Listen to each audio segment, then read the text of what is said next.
Namaste. Welcome back to my channel. Today I would like to share with you a presentation that I made for Divya Karuna's annual international conference on Vedic psychology. This 2025 presentation was discussing the role of Vedic texts as guidelines to overcome fear, anxiety, depression, and inspire well-being and individual growth. The Bhagavad Gita, Ramayana, Upanishads, Vedas, and other texts from Bharat are not merely stories or historical accounts. Among certain circles of modern scholars, they are colloquially known as itihasa because these historical epics also correspond to astronomical events and include coded information to be revealed by meditation on the content. Itihasa includes epics like the Ramayana, and the Mahabharata, which cover important events, ethical guidelines, and moral teachings. These narratives often combine historical accounts with mythological themes, serving both as literary guides and spiritual guides. These texts were written by sages and rishis in a specific poetic meter called Chanda, which itself is the feet of the Veda Purusha, the cosmic being. The rishis used storytelling as a form of teaching students not only life lessons, but valuable information that aimed to awaken the student on the path of self-realization. The sciences of Ayurveda, Jyotish, Yoga were integral parts of everyday life thousands of years ago when humans were more connected to nature and methods of self-care like dinacharya and ritucharya were commonly practiced. Over time, as modernity became popularized and people lost touch with nature, the intelligence of the Vedic scriptures was written off as stories and relegated to out-of-touch fictional status. Now we find ourselves at an interesting turning point, rediscovery and a new application of the original complete systems of Bharat to solve the most common real-life problems of fear, anxiety, and depression. The nature of mind. Mind is universal, atomic, or indivisible, and not directly perceivable. Mind directs the experience. It is awareness of an object or a goal, and then perceives the outer object. One of the most studied and mysterious aspects of human incarnation is the nature of the manas, the mind. In order to understand the mind better, let's explore how Ayurveda approaches the subject of functionality and the five kleshas' impact on the different parts of the brain. Pranavayu, Sadaka Pitta, and Tarpaka Kapha are the key players in the brain function. Ayurveda considers the heart to be the seat of the mind. It is also the location of Vyana Vayu, which is responsible for the circulation, pulses, and throbbing impulses in the body. Prana, the neuroelectrical impulses moving through nerves, delivers messages to and from the brain and from the DNA to the RNA, where past memories and experiences are recorded. Sadaka Pitta presents in gray matter and in the brain and in the heart is responsible for conscious thinking, emotions, recording the experiences in the brain, which become memories, and transforming sound into nerve impulses, which become feelings and emotions, creating the feeling that I exist. Tarpaka Kapha, the white film over the brain, records the visual, olfactory, and tactile experiences. The five afflictions or kleshas to the manas, according to sage Patanjali, are avidya, which is ignorance, asmita, which is egoism, raga, desire, dvesha, aversion, and abhinivesha, the will to live, affect the intellectual, emotional, and instinctive mind, impacting different parts of the brain. Avidya and asmita affect the front brain, which is considered the seat of logic. Raga and dvesha affect the hypothalamus, the base of the brain, where the sensations of pleasure and pain are imprinted. And abhinivesha affects the unconscious mind or the back brain, the seat of reason, which is the location of samskaras, which are known as past impressions. Ayurveda teaches that manas has its own prakriti, which is influenced by the foods we eat, sensory experiences, and by the mental state of the parents at the time of conception. The manas prakriti is developed in the third month of pregnancy along with the heart. Manas prakriti can be changed through the practices of yoga, meditation, and spiritual guidance by a mentor or guru. When a man finds his existence and the unity in the self, who is the basis of life, who is beyond the senses, who is formless, inexpressible, beyond all the predicates, then alone does he transcend fear. creating the foundation for a healthy life. The nature of mind is one concept that has been pursued since time immemorial in the East. But here in the West, we are in the early stages of truly understanding this phenomenon due to the cultural rejection of esoteric subjects in favor of social status and wealth accumulation. In the pursuit of wealth accumulation, many get trapped into the long hours at work and less hours at home, neglecting dinacharya, the daily health routine. The way that most modern societies operate leaves little time for everyday person to factor in dinacharya. More concerning, there is a lack of acknowledgement of a need for spiritual and mental cleanliness, making it very easy for most people to neglect this aspect of their existence, thus creating a fertile breeding ground for psychological and health imbalances. Psychological problems arise ultimately from a misapplication of the energy of consciousness and the lack of proper guidance. Ayurvedic psychology emphasizes right association to ensure psychological well-being. We should always be careful to keep ourselves in the right company. We should seek the good and strive to be in the company of the wise.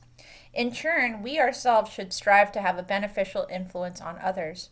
Healing the mind involves healing how we relate to the world. It means establishing a society or group of friends that draws us upward. The practice of yoga or inner integration reverses all psychological problems by merging the mind back into its immutable source of pure consciousness, in which resides perfect peace. For this reason, yoga is an integral part of Ayurveda, the science of life, particularly for treating psychological disorders. The Vedic lifestyle includes philosophy, health guidelines, and common sense approaches that defy time and space. This is why more professions are borrowing many of the basic tenets of yoga, Ayurveda, and Jyotish Shastra to integrate into modern, holistic healing modalities aimed at the Western audience. To create a solid foundation for a lifetime of health, we can begin with the Ashtanga Yoga, the 8 limbs of yoga. Yama, the rules of social conduct. Niyama, rules of personal conduct. Asana, physical postures, the right orientation of the physical body. Pranayama, breath control, the right use of pranic force. Pratyahara, control of the mind and senses. And dharana, concentration and control of the attention. Dhyana, meditation, right reflection, and samadhi, absorption or union. Once a foundation is strong, then a personalized sadhana and health regimen can be added to sustain the rogi. According to the Mimamsa philosophy, Mimamsa means analyze thoroughly and understand the truth. To understand our individuality, to truly know ourselves, is to know God. God is reflected in all beings in 2 forms, Jivatman, all the living beings on the earth plane, and Paramatman, the eternal cosmic self. The process of meditation aims to unite and harmonize these 2 energies. Ayurvedic psychology and counseling, modern application of an ancient system. Ayurvedic psychology reflects the views of mind and consciousness found in Samkhya, Yoga, and Vedanta, and their focus on the Purusha and Atman, the higher self of pure consciousness. It includes descriptions of the mind and its different designations and functions, the chitta, the buddhi, the manas, the ahamkara, or memory, intelligence, thought, and ego, and the place of the 5 koshas, or layers of the individual soul, ananda, which is bliss, vijnana, or experiential wisdom, manas, or sensory mind, prana, vital energy, and anna, food. They hold our karmic patterns from one birth to another. Vedic teachings do not merely look at the human mind and physical reality, but extend their inner study to the self behind the universe, affording a cosmic dimension to their orientation. The distinction between Eastern and Western psychological counseling systems can be made through the evaluation of the type of problem-solving method, plan of action, and course of treatment. Vedic counseling utilizes the holistic system of Ayurveda to assess the mind, body, and spiritual health, along with the Vedic texts as a basis for a plan of action to improve the condition of the rogi. The Western methods use a conversational analysis based mostly on Freud and Jungian psychology. Medication as a main source of treatment, diet and lifestyle are rarely considered. When there is no clear course of action or goal to eliminate the problem, the suffering of the rogi cannot be properly identified or treated successfully, especially if the whole being is not considered. Vedic counseling addresses the whole life of a person, including the nature of consciousness, mind, self, karma, and rebirth as addressed in Yoga and Vedanta. It extends to all domains of life, including career, creative expression, relationship, family issues, and finances, as well as yogic spirituality. Vedic counseling is primarily a psychological approach and the foundation for Vedic psychology. Since 2020, there has been a public demand for more natural, indigenous, tribal, and folk medical systems to be accepted into the mainstream health and education. This comes as a result of the pandemic continue to bring suffering in the forms of disease, vaccine injuries, turbo cancer, anxiety, depression, suicide, and death. One of the positive outcomes of this crisis has been a resurgence in spirituality, cultivation of self-knowledge, which is known as adhyatmika, and maintaining a connection with nature. The goal of life has been described by countless sages as nisrayasa, freedom from consciousness, matter, and attainment of bliss. The Vedic texts as psycho-spiritual guides, lessons from the Bhagavad Gita, the Upanishads, and the Mahabharata. The Bhagavad Gita, probably the most well-known of the Vedic scriptures outside of India, is usually one of the first texts that Westerners can easily access due to its almost pop culture status and popularity among self-help and New Age circles. The ability of the reader to relate to the dilemmas faced by Arjuna, the great warrior, makes this Itihasa one of the most consulted texts by seekers of all ages and faiths. It is the age-old existential crisis of duty, finding one's power and place in society, and the realization of destiny. Arjuna asked Lord Krishna to describe the qualities of one who has transcended the influence of the material plane and how he can attain this state.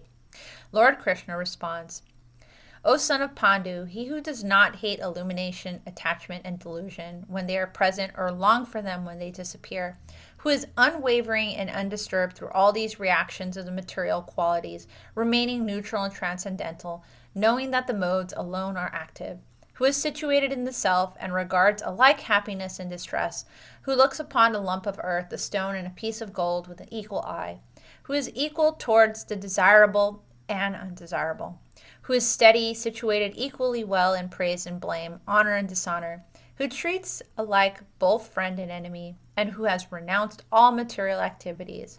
Such a person is said to have transcended the modes of nature. In the Taittiriya Upanishads, there's a dialogue between Bhrigu and his father Varuna on the nature of Brahman.